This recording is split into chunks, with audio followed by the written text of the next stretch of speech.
जय हिंद मेरे प्यारे भारत के उज्जवल भविष्य। दोस्तों, दुनिया का सबसे बड़ा रोग जो कैंसर से ज्यादा मौतें इससे होती है, वो एक ही रोग है। लोग क्या कहेंगे, यानी लोग क्या कहेंगे। इसी रोग की वजह से बहुत सारी मौतें हुई हैं। यही सवाल सुन सुन करके बहुत सारी मौतें हुई हैं, यानी कैंसर से ज्यादा मौतें तो यही सवाल सुन के हुआ है कि लोग क्या कहेंगे। लोग क्या कहेंगे, इसी रोग की वजह से आज जमीन के 3.5 फीट अंदर बहुत सारे आइडियाज दबे पड़े हैं। इसी इसी डर की वजह से आज बहुत सारे आइडिया, मतलब दुनिया के बहुत सारे लोगों के आइडियाज आज जमीन के 3.5 फीट अंदर गड्ढे में दबे पड़े हैं, कब्रिस्तान में। यही सोच सोच के, क्योंकि यही सोच सोच करके कि वो अपने थॉट को बाहर नहीं आने दिए कि लोग क्या कहेंगे। मतलब मान लीजिए किसी पर्सन है, कोई व्यक्ति है, वो सोचता है कोई अच्छा उसके अंदर विचार है, कोई अच्छा आइडिया है जो करना चाह रहा है, लेकिन एक ही करने से पहले सोचेगा वो लोग क्या कहेंगे। नहीं, लोग क्या कहेंगे, लोग तो भैया किसी को नहीं छोड़ते, वो तो सबको कहते हैं। लेकिन इस सवाल से जो डर गया कि लोग क्या कहेंगे, तो उसके विचार बाहर आ ही नहीं पाएंगे। वो क्या होंगे, मरने, वो जैसे आदमी मर जाएगा तो नीचे कब्रिस्तान में दब के रह जाएगा, 3.5 फीट जमीन के अंदर, या जो जलाते नदी में बह के रख जाएगा, राख बन जाएगा। वही तो होगा। मतलब उसके आइडियाज ही समाज में आ ही नहीं पाएंगे, जमीन के नीचे दब के रह जाएंगे और वो मतलब वैसे दबे पड़े रह जाएंगे, ठीक ना। तो उसको इम्प्लीमेंट करना है, लाना है, तो आपको ये सवाल लोग क्या कहेंगे, इसे थोड़ा सा लाइन में चेंज कर देते हैं ना। जो ये होते हैं लोग क्या कहेंगे, इसको जब आता है, कोई काम करने जाते हैं ना, तो ये करते हैं लोग क्या कहेंगे, नहीं, लोगों को हम क्या कहेंगे। तो क्या कहते हैं, लोगों को हम क्या कहेंगे।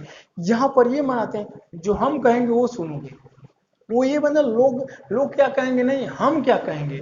यही सवाल का क्वेश्चन से अगर न्यूटन न्यूटन को यही रोग लग गया होता है, हम न्यूटन को अगर यही रोग लग गया होता लोग क्या कहेंगे, तो सेब के नीचे बैठा था, सेब गिरा कहा, सिर्फ नीचे क्यों गया, ऊपर क्यों नहीं गया। सब कह रहे हैं अरे साला एकदम तू पागल है क्या साले, से ऊपर नीचे नहीं जाएगा तो ऊपर कैसे जाएगा। तो वो कह रहे कैसे जाएगा ऊपर, इस मतलब इसमें क्या दिक्कत है। लोग समझ ही नहीं पाते थे उसके भावना के, उसके विचार को, उसके अंदर जो आइडियाज थे, मतलब वो किस आइडियाज के बेस पर उन लोगों से क्वेश्चन कर रहा है कि ये सेब नीचे क्यों आ रहा, ऊपर क्यों नहीं गया।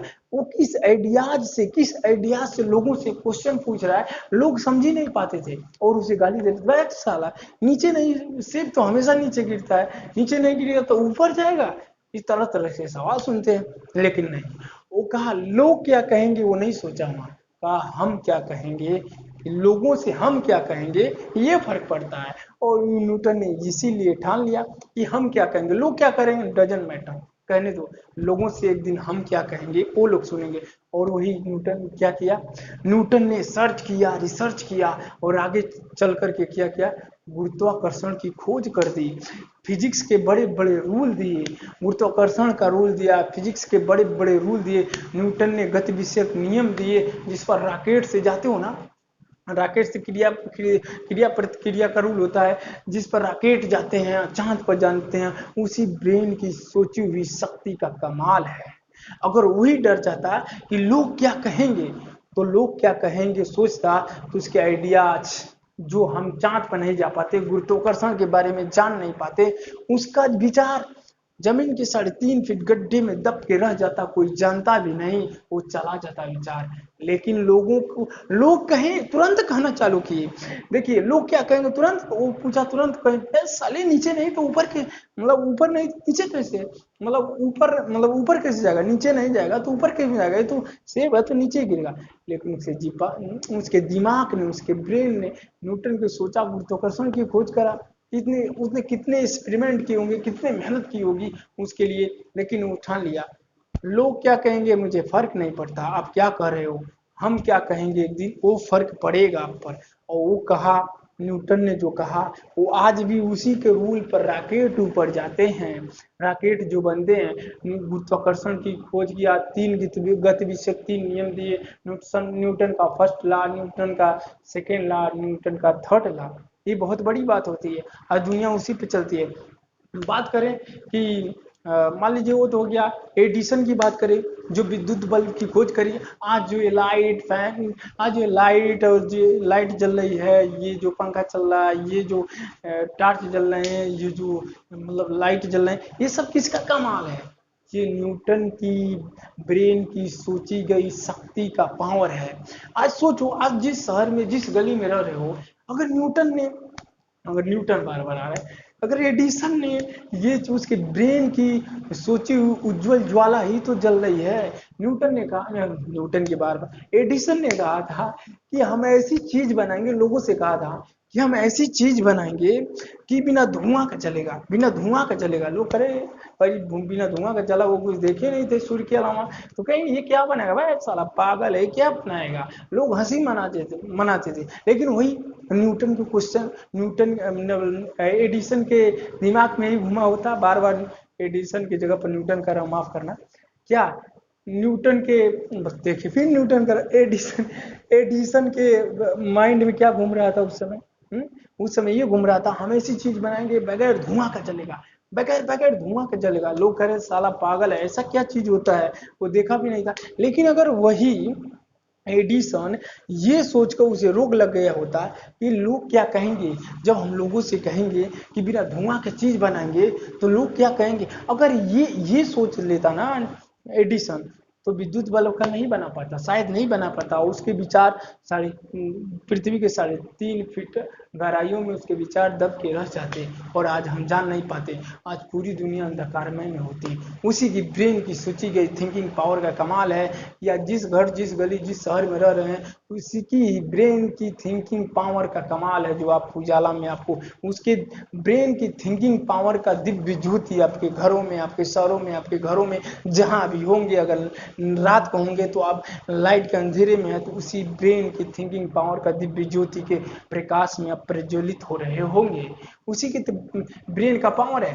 तो ये क्या किया, ये एडिसन का कमाल था। एडिसन का नहीं, आप जो कहते हो वो गलत साबित कर दूंगा। यानी हम क्या कहेंगे, यानी लोग क्या कहेंगे, वहां लाइन में थोड़ा चेंज किया, लोगों से हम क्या कहेंगे, लोगों को हम क्या देंगे, वो फर्क पड़ता है। और वही एडिसन एक्सपेरिमेंट करता गया, एक्सपेरिमेंट करता गया। कहा जाता है 10,000 बार एक्सपेरिमेंट किया था उन्होंने, तब जाके विद्युत बल्ब का आविष्कार किया। किसने? एडिसन ने। और एडिसन को कहा जाता कि वे रेल में भी काम किया, रेल में काम किया तो परीक्षण करते करते इधर उधर करते रेल में आग लगा दिया, रेल से नौकरी से निकल गया। कभी गया था बनिया के यहाँ काम करने, वहाँ भी काम करते करते वहाँ क्या ऐसा प्रयोग किया, वहाँ भी आग लगा दिया, अपने खुद की फैक्ट्री में आग लगा दिया। पागलपन तो मतलब हो जाता है। वो अपनी रिसर्च में इतना व्यस्त रहता था, कुछ चीजें भूल जाता था। अभी देखिए, ये तो एडिसन की बात हो गई। अगर हम आइंस्टीन की बात करें तो आइंस्टीन भी क्या करते थे, आइंस्टीन भी क्या करते, कोई भी चीज तुरंत भूल जाते थे। उनके अंदर ये क्या थी, लेकिन वो मतलब भूल जाते थे, ये नहीं है भूल जाते थे, किसी से कहते थे हम चीजें भूल जाते हैं। एक बार होता था, जिससे रिक्शा वाला उनको ले जा रहा था, मान लीजिए यूनिवर्सिटी से जा रहे थे, रिक्शा वाला आया लेकर जा रहा था, तो रिक्शा वाला लेके जा रहा था तो पूछा आपको कहाँ जाना है, उन्होंने कहा मुझे पता नहीं है कहाँ जाना है। मतलब अपना घर जहाँ रह रहे थे उसका एड्रेस नहीं उनको पता था। क्यों? क्योंकि कहते थे जो हम पूछ के किसी से जान सकते हैं उसको फिर दिमाग में लोड क्यों दें याद करने के लिए। ऐसे जा रहे थे कहाँ, वो तो मान लीजिए रिक्शा वाला उन्हें पहचानता था उनके घर, वो कहा ठीक है हम जानते हैं अब कहाँ जाना है, वो लेकर चला गया। जैसे एक रेलवे के उनके मतलब आइंस्टीन के साथ एक मतलब ट्रेन में भी ऐसे वाकया हुआ था। वो जा रहे थे, बस टीटी आया, कह रहा टिकट टिकट, तो ये टिकट के टिकट, अब टिकट भूल गए थे। अब टिकट पूरा खोज रहे हैं, कहाँ इधर उधर परेशान है। टीटी फिर उधर से आया तो देखा ये अभी तक खोज ही रहे हैं। तो टीटी पूछा ये अच्छा ये बताओ आप, हमको आपको हम पहचानते हैं, ठीक है मान गए, अब बैठिए, आपको आपको जानते हैं, आप आपका नाम सुनिए, आपको जानते हैं, बैठिए कोई दिक्कत नहीं, आप जाइए कोई दिक्कत नहीं, टिकट की कोई आवश्यकता नहीं, आप जाइए। कहा नहीं मैं इसलिए नहीं खोज रहा हूँ, मैं दिखाऊँ, मैं इसलिए जो खोज रहा हूँ कि उतरना कहाँ है जी, जाना कहाँ है, उसमें लिखा होगा एड्रेस। तो फिर ठीक है पूछा आपको इतना दूर मतलब इतना महान है आप, तो क्यों आपको इतना नहीं याद रहता है? तो कहते हैं जो चीजें डायरी में कागज में लिखी पड़ी हैं उन्हें हम देखने से डायरी में या कागज के टुकड़ों पर लिखा पढ़ लेंगे कहाँ जाना है, तो फिर दिमाग में उतना लोड क्यों दें, इसमें दिमाग में क्यों लोड दें, जब दूसरा हम ऐसी चीज जानने की कोशिश कर रहे हैं जो कोई न जाने, अलग हो, मतलब जो उसकी जानने की आवश्यकता, जो कोई न पूछे, किसी से पूछने पर हमें नहीं मालूम हो, वो चीज जानने की कोशिश करते हैं। वो टीटी भी नतमस्तक हो गया वो उस आइंस्टीन का। तो इसे बहुत सारे लोग आए, पृथ्वी पर बहुत सारे लोग आए, अपने विचारों से दुनिया को प्रज्वलित करने का काम किए। अभी देखेंगे रत्नाकर मुनि का नाम सुने हैं? वो रत्नाकर से नाम से डाकू थे, बहुत बड़ा डाकू थे भाई। वो डाकू किसी को मार के काट के खड़ा एकदम, उसको अगर सामान नहीं देता तो मार के काट डालते थे और सामान लेके घर परिवार में लेके चले जाते थे। ऐसे करते रहे पाप की सीमाओं को लांघते गए। तब भगवान कहे कि ये तो बहुत बड़ा अनर्गल हो जाएगा, ये तो बहुत बड़ा अनर्थ कर रहा है, क्योंकि वो नारद भगवान के भाई थे उस समय और उनको कोई ऋषि राक्षस ने क्या किया था, चुरा लिया था। तब उसके बाद ऋषि मतलब भगवान ऋषि मुनियों का भेष धर के आते हैं उनके पास, किसके पास, इन्हीं के पास, रत्नाकर के पास आते हैं। कहते हैं बहुत पाप कर रहे हो, जो पाप करके जा रहे हो, क्या तुम्हारे घर वाले इसमें सम्मिलित हैं, क्या तुम्हारे जो पाप करके जा रहे हो, जो पाप करके तुम जा रहे हो, क्या तुम्हारे घर के लोग इसमें शामिल होंगे? तो बिल्कुल, हमें मार काट के ले जाते हैं और सभी लोग खाते हैं, तो पाप में सभी भागी होते हैं, हम अकेले थोड़ी ना भागी होते हैं। तो मुनि कहते हैं नहीं दुष्ट, ऐसा नहीं, दुष्ट कहते तो मार के काट भी डालते, दुष्ट नहीं कहेंगे, डर रहे थे दुष्ट। वो दुष्ट करने का साहस करते तो मार देता ना, फरसा लिया होगा अजीब तरह का।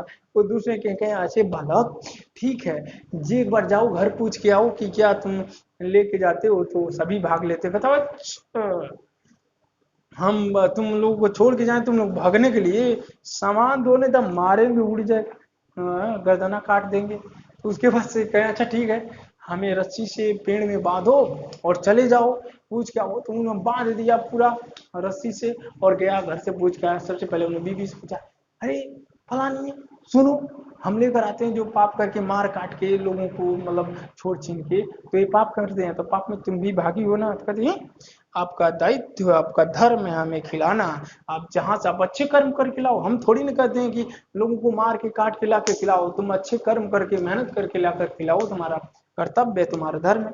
कहता अच्छा जी।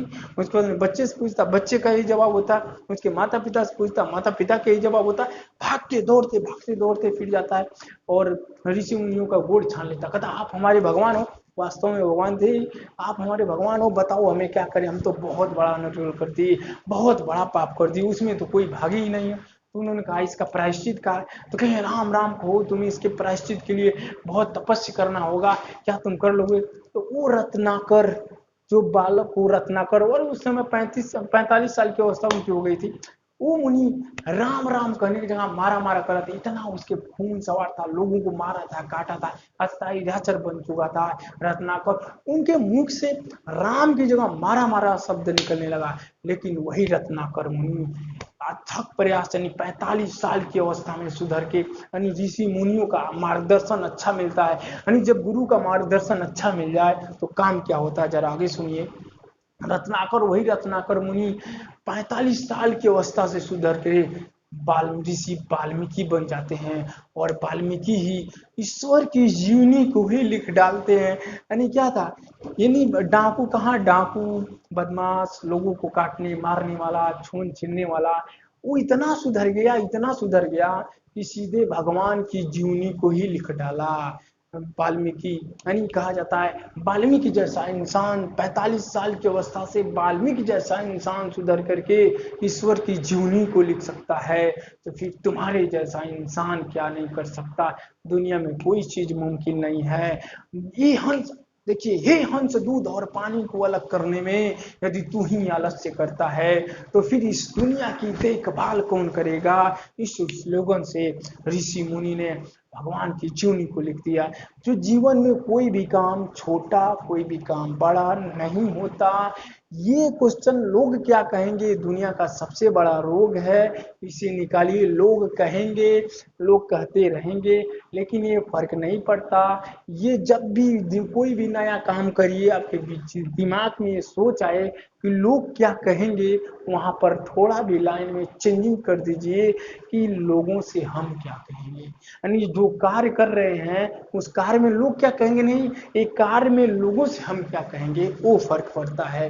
देखिए दुनिया दुनिया में जितने भी बालक पैदा होते हैं, जितने भी बच्चे पैदा होते हैं, पैदा होते वक्त तो जीनियस पैदा होते हैं, सारे जीनियस पैदा होते हैं, लेकिन बच्चे के सॉफ्टवेयर में चेंजिंग उसके परिवार में, उसके स्कूल में, उसके कल्चर में, उसके समाज में होता है। यानी बच्चे का सिस्टम तो जीनियस पैदा होता है। कोई भी बच्चा दुनिया का क्या पैदा होता है, हमेशा जीनियस पैदा होता है, लेकिन वो उसके परिवार में ही उसके सॉफ्टवेयर में चेंजिंग हो जाती है। सॉफ्टवेयर बोले तो सॉफ्टवेयर में उसके माइंड में कैसे, मतलब परिवार के लोग कैसे डेवलपर है, मान लीजिए उसके कोडिंग जो है ना, सॉफ्टवेयर का डेवलपर है, जिस प्रकार का बच्चे के दिमाग में कोडिंग करोगे वो क्या होता है, वो वाईफाई की तरह बच्चे बहुत तेज कैचअप करते हैं। जिस तरह कल्चर, जिस तरह बोली, जिस तरह भाषा, जिस तरह के लोग रहेंगे, जिस तरह के नेगेटिव विचार रहेंगे, लोगों को कॉपी करते जाते हैं और वही आगे चल करके नेगेटिव रिस्पॉन्स देते हैं। तो माता पिता कहते हैं वो ये बच्चा ऐसे कैसे हो रहा है, ऐसे कैसे होगा, लेकिन वही नेगेटिव थॉट देंगे, कोडिंग वही करने वाले हैं। यानी बच्चे के दिमाग की कोडिंग, यानी बच्चे के सॉफ्टवेयर की कोडिंग तो खुद वही की है ना। अब कोडिंग जब आगे चल के वही कोडिंग जब गलत रिस्पांस देगा तो कहीं ऐसा कैसे हो गया, इसको कैसे हो गया। देखिए माँ बाप ही क्या करते बच्चों को सबसे ज्यादा, देखिए माँ बाप ही बच्चों को पहले क्या करें, सबसे ज्यादा बच्चे, छोटे बच्चे माँ के पास रहते हैं, अब माँ भी छोटे पे कहेंगी बच्चा ये नहीं करना, पापा से ये नहीं बताना, पापा से वो नहीं करना, ये नहीं करना, वो नहीं करना, ये नहीं बताना, वो नहीं बताना। वो कोडिंग कर रही है, उनको पता नहीं है कि बच्चे का दिमाग कितना सेंसिटिव होता है। वो सीधे सीधे सारा कोडिंग, हो ये नहीं बताना, वो नहीं बताना। अब इस तरह की भावनाओं को अगर कोडिंग करता रहेगा बच्चा, तो आगे चल के फिर वही कोडिंग का रिप्लाई करेगा तो आपको अच्छा नहीं लगेगा है। वही कोडिंग का रिप्लाई आपने करी है, फिर वही कोडिंग वो आपसे करने लगेगा तो आपको अच्छा नहीं लगेगा। इसीलिए बच्चे का जो बच्चे का जीनियस माइंड है वो बहुत ही क्रिएटिव होता है, बहुत ही सेंसिटिव होता है। उसमें कोई भी सत्य बोलिए, बच्चों से सत्य बोलिए, झूठ कोई ना बोलिए। झूठ बोलेंगे तो बच्चा आगे चल के भी झूठ बोलेगा, क्योंकि अब उसमें कोडिंग कर रहे हैं, सिस्टम में कोडिंग कर रहे हैं, उसके सिस्टम में कोडिंग गलत हो गई तो आगे चल के उसका रिस्पॉन्स गलत होगा, क्योंकि कोडिंग गलत हुई है बच्चे के सॉफ्टवेयर में। तो बच्चे का सॉफ्टवेयर आप पर, माता पिता ने भी निर्भर करता है कि उस तरह बच्चे के माइंड में कोडिंग किस प्रकार की करते हैं। तो इसीलिए कहा जाता है दुनिया में कोई भी थाट, अगर आपका बच्चा कहे कि हम कबाड़ी बनना चाहते हैं तो आप क्या कहेंगे, बच्चों को कबाड़ी कहेंगे, इतना मतलब करके कबाड़ी बनेगा। कबाड़ी से बड़े बड़े बिजनेसमैन बने हैं। कभी हिस्ट्री उठा के पढ़ा कीजिए, हिस्ट्री से, हिस्ट्री के पन्नों से सबक लिया करिए कि कबाड़ बनने वाला भी दुनिया का, मतलब भारत का दुनिया में नाम का बिजनेसमैन में कितना बड़ा नाम कमाया उन्होंने और कितना बड़ा बिजनेस बना है कबाड़ वाला। अगर आपका बेटा कहे कि हम नाई बनना चाहते हैं तो नाई वाले भी एक एक दिन का, एक एक बाल का 10-10 हजार लेने वाले बने हैं। मतलब एक बाल कटिंग का 10 हजार, सोचिए एक बाल कटिंग, मतलब कि कोई काम छोटा नहीं होता। उसके जो बच्चा है ना, उसका हम कहना चाहते हैं उसके अंदर का जो क्रिएटिविटी है, जो उसका थॉट है, उसको आप मारिए मत, उसको देखिए, उसको पहचानिए, उसके अनुसार जाने दीजिए। क्योंकि अगर ऐसे मान देते न्यूटन, मैंने सुना है अगर न्यूटन न्यूटन अगर यही कहते लोग क्या कहेंगे, एडिसन कहते लोग क्या कहेंगे, रत्नाकर मुनि जब इतना पाप करके गए और भगवान की तपस्या करे तो उनके दिमाग में सोच हुआ होता इतना पापी बन के हम राम राम, हम भगवान का नाम जपेंगे, तपस्या करेंगे तो लोग क्या कहेंगे, ये पापी चला है भगवान को पाने। ये भी उनके दिमाग में होता है, लेकिन उन्होंने सोचा जब सुधरने की, ये होता सुधरने की कोई एज नहीं होती। जब वाल्मीकि जैसा इंसान है, रत्नाकर जैसा इंसान वाल्मीकि बन सकता है और वाल्मीकि बन के ईश्वर की जीवनी को लिख सकता है, यानी कि दुनिया में सबसे कोई, मतलब सबसे बड़ा, मतलब सबसे बड़ा ऋषि मुनि है तो वो है वाल्मीकि जी। क्योंकि उतना मतलब तपस्या कर चुके थे अपने आप को, सारे पापों को मतलब सारे पापों का प्रायश्चित कर चुके थे और ब्रह्मा जी ने उन्हीं का चुना ईश्वर की जीवनी को लिखने के लिए। चलो याद कीजिए। तो देखिए गलतियां होती हैं, इंसान है तो गलतियां होगी सबसे, लेकिन गलतियों से सबक ना लेना ये सबसे बड़ी गलती होती है इंसान की। हर गलती से हमें सबक लेना चाहिए, और जो गलतियों से सबक लेता है वो जीवन में असफल नहीं हो सकता। क्योंकि कोई भी सफल इंसान हो, गलतियां कर करके ही सफल होता है। अगर गलती नहीं करोगे तो सब, देखिए गलती, महादेवी वर्मा कहती है ना, हम तो सदैव नर्क में जाना चाहते हैं। महादेवी वर्मा कहती हैं कि हम सदैव नर्क में जाना चाहते हैं, क्योंकि जिसे नर्क का एहसास नहीं हो सकता उसे स्वर्ग का कभी एहसास नहीं हो सकता। और ये बात तो सच है, जिसे दुख का एहसास नहीं होगा उसे सुख का एहसास तो कभी नहीं हो सकता। इसीलिए दुख में रहा कीजिए, सुख का तभी आनंद पा पाएंगे। जब जिंदगी दुख में होगी तो एक दिन सुख में भी होंगी। और जो जो तुम देखिए, इस समय क्या स्थिति, जो जो कोई बड़ा काम करता है, जो कोई बड़ा बना है, वो अपने अलग थाट से ही बना है। ये इस क्वेश्चन को मार के इस क्वेश्चन में चेंजिंग करके बना, लोग क्या कहेंगे। तो मैं कहता हूँ दुनिया का सबसे बड़ा रोग यही है, लोग क्या कहेंगे। इस रोग को दूर कीजिए, इस रोग में ही सोल्यूशन है। लोग क्या कहेंगे की जगह थोड़ा चेंज कर दो, रोग का सोल्यूशन मिल जाएगा।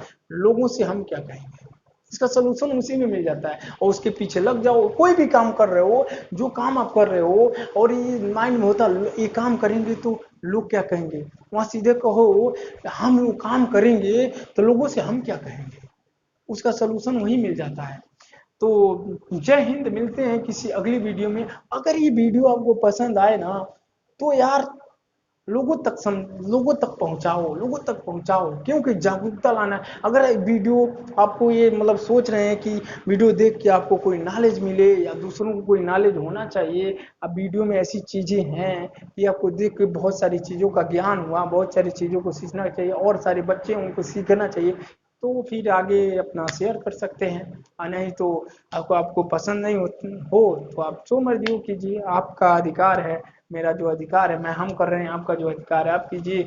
हम जानते हैं कि आप क्या करेंगे, हमेशा पॉजिटिव थिंकिंग के साथ जिएंगे, क्योंकि जिंदगी जन्म मिली है तो पॉजिटिव के साथ जी लो। अगर पॉजिटिव होंगे, आपको अच्छा लगेगा तो आप क्या करेंगे, शेयर भी करेंगे, मुझे पूरा विश्वास है। जय हिंद।